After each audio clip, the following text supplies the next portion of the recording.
प्रश्न पत्र 2 विभाग बी। निम्न प्रश्नों को हल करो, प्रत्येक के 2 अंक 20 नंबर के आएंगे। 25वां प्रश्न है समांतर श्रेणी 9, 13, 17 का 12वां पद ज्ञात करो। आप इस तरह के वीडियो देखना चाहते हो तो डिस्क्रिप्शन में लिंक दिए, वहाँ से आप देख सकते हो। चैनल पर नए हो चैनल को सब्सक्राइब करना, क्योंकि इस प्रकार के वीडियो आपको प्राप्त होते रहेंगे। चलिए देखते हैं इसको कैसे सॉल्व करते हैं। बरोबर, यहाँ पर हम लोग ए यानी प्रथम पद कितना है, 9 है। हम यहाँ पर डी ज्ञात करते हैं, तो डी कैसे ज्ञात करते हैं, पीछे वाले पद में से आगे वाला पद यानी A2 में से A1 घटा देते हैं, तो हमारे पास यहाँ पर आ जाता है 4। बराबर, तो डी बराबर अभी हमारे पास आया है। अब 12वां पद ज्ञात करते हैं, तो AN बराबर A प्लस N माइनस 1 गुणा डी। A 12, N बराबर 12 है, A बराबर 9 है, N बराबर 12 लिया माइनस 1 और D बराबर हमारे पास 4 है। बराबर 9 यहाँ पर बचता है कितना, 11, 11 गुणा 4, तो 9 गुणा 9 प्लस 11 चौक 44, तो यहाँ पर A 12 हमारा आता है 12वां पद कितना हो जाता है, 53 हो जाता है। तो यहाँ पर हिंदी में पूछा है तो हिंदी में लिख सकते हैं, तो 12वां पद 153 होगा। यहाँ लिखेंगे 12वां पद 53 होगा। ओके, अगर आप नहीं लिखते हो तो बोर्ड की परीक्षा में आपके आधा नंबर कट सकता है। अगर हम लोग अब अगला सवाल देखते हैं अथवा वाला, तो 25वां है समांतर श्रेणी 14, 18, 12 का कोई पद 142 हो सकता है, यदि हाँ तो वह कौन सा पद होगा। तो हम यहाँ पर A बराबर 14 मान लेते हैं और D बराबर A2 में से A1 घटाते हैं, यानी 18 में से 14 घटाते हैं, तो हमारे पास D बराबर 4 आ जाता है। अब हम लोग यहाँ पर AN का सूत्र लगाते हैं। AN बराबर A प्लस N माइनस 1 गुणा D। AN बराबर हमारे पास 142 दिया है, तो 142 लिखते हैं। A बराबर 14 है तो 14 लिखते हैं। N मालूम नहीं है और D बराबर हमारे पास 4 है। 142 ये इधर आ जाता है तो माइनस का हो जाता है N माइनस 1 गुणा 4। यहाँ पर देखते हैं तो यहाँ आता है एक, इससे लेंगे 14, 14, 12, 12 में से 4 गए तो 8 बचे, यहाँ रह गया 3, 3 में से 1 गया तो 2 बचता है, 128 आया। ये यहाँ पर गुणा में है तो इधर आ जाएगा भाग में, यहाँ रह गया N माइनस 1। भाग करते हैं, 4 तिया 12, 4 दूनी 8, ये माइनस का 1 है, ये इधर आता है तो प्लस का हो जाता है। N बराबर लिखा, तो यहाँ पर लिखते हैं N बराबर 33। तो हमारे पास उत्तर लिखा है। तो कोई बोलता कोई पद 142 हो सकता है, बोले हाँ हो सकता है। कौन सा पद है, तो वह 33वां पद होगा। ओके, अगला सवाल देखते हैं। तो 26वां क्वेश्चन है, 3 सेमी त्रिज्या वाले सेब की कीमत 8 रुपये है, तो 6 सेमी त्रिज्या वाले सेब की कीमत ज्ञात कीजिए। कैसे ज्ञात कर सकते हैं, यहाँ पर ध्यान से समझें।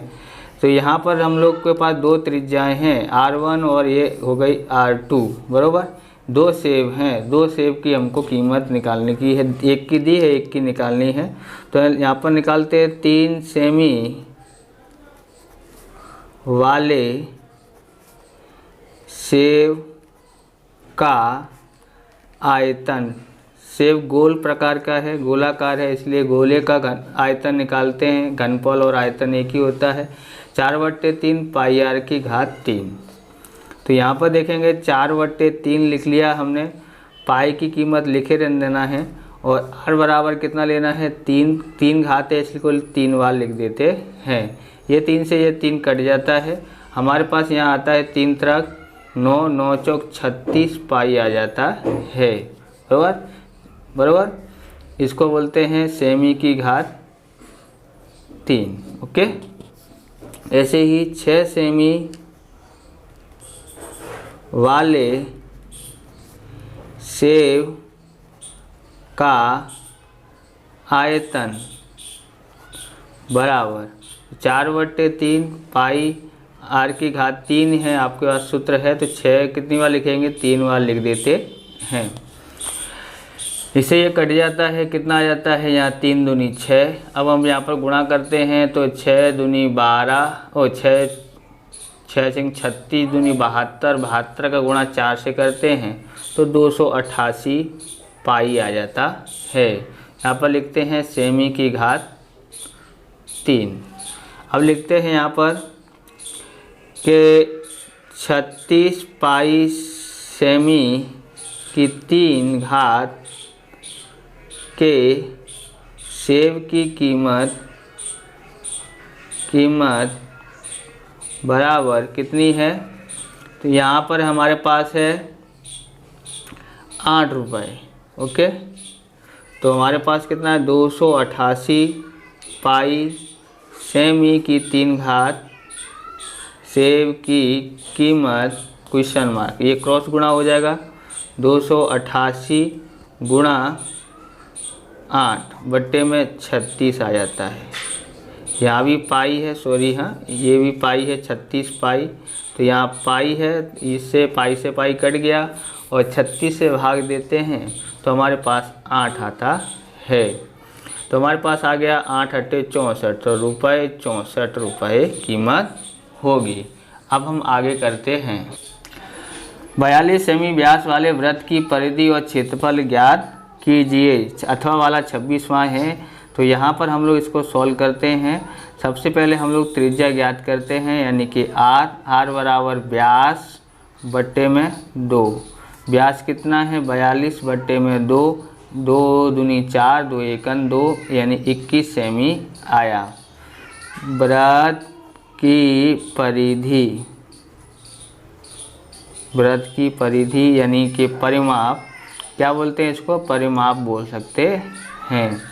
कितना होता है, तो 2 पाई आर, पाई डी भी लगा सकते हैं, अगर व्यास से करना है तो पाई डी सूत्र भी लगा के कर सकते हैं। तो हम लोग यहाँ पर किए हैं 2 गुणा पाई बराबर कितना लिखना है, तो 22/7 और आर बराबर हमारे पास 21 है। 3 से 7 से काटते हैं तो 3 आ जाता है, तो हमारे पास आ जाता है यहाँ पर 22 या 66, 66 दूनी 132 सेमी आ जाता है। ओके, अब हम लोग यहाँ पर ज्ञात करते हैं वृत्त का क्षेत्रफल। वृत्त का क्षेत्रफल होता है पाई आर स्क्वायर, तो 22/7 आर बराबर 21 गुणा 21 करते हैं, 7 से इसको काटते हैं तो 3 हो जाता है, 22 या 66 हो जाता है, 22 या 66।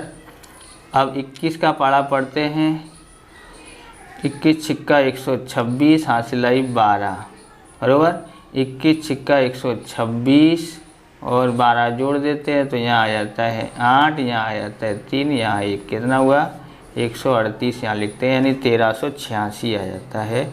1386 सेमी की घात 2 लिखते हैं, या वर्ग सेमी भी लिख सकते हैं। इस प्रकार से इसका हो गया है। अगला सवाल देखते हैं।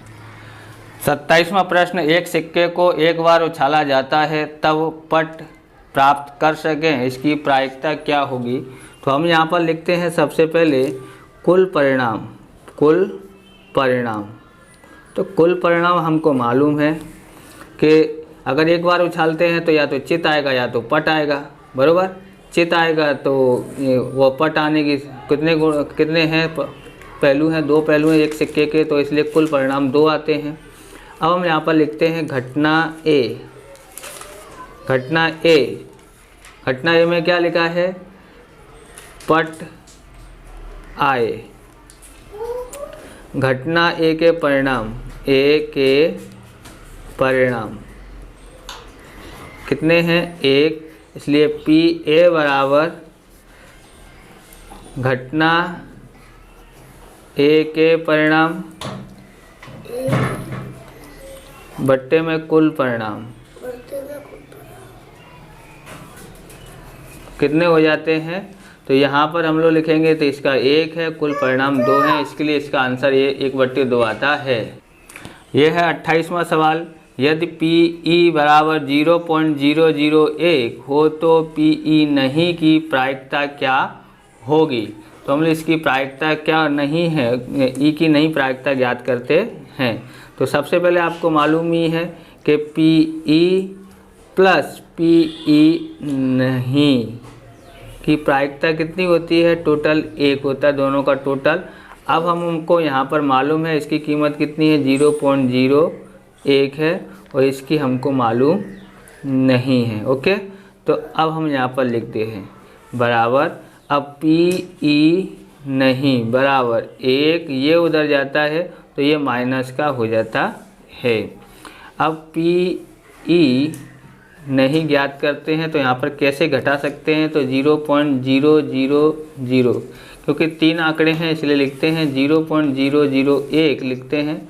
ये इसको देता है तो यहाँ 0 रह जाता है, यहाँ 10 हो जाता है। ये इसको देता है, यहाँ 10, इसके पास 9, ये इसको देता है तो यहाँ 10, यहाँ 9 रह जाता है। 10 में से 1 घटाते हैं तो 9, यहाँ पर 9 और यहाँ पर भी 9.0, यानी कि 0.999 इसका आंसर आ जाता है। इस प्रकार से ये वीडियो पूरा होता है। अगर आपको हमारा ये वीडियो अच्छा लगे तो लाइक शेयर कमेंट करें, चैनल पर नए हो तो चैनल को सब्सक्राइब करें। मिलते हैं नेक्स्ट वीडियो में। जय हिंद, जय भारत, वंदे मातरम।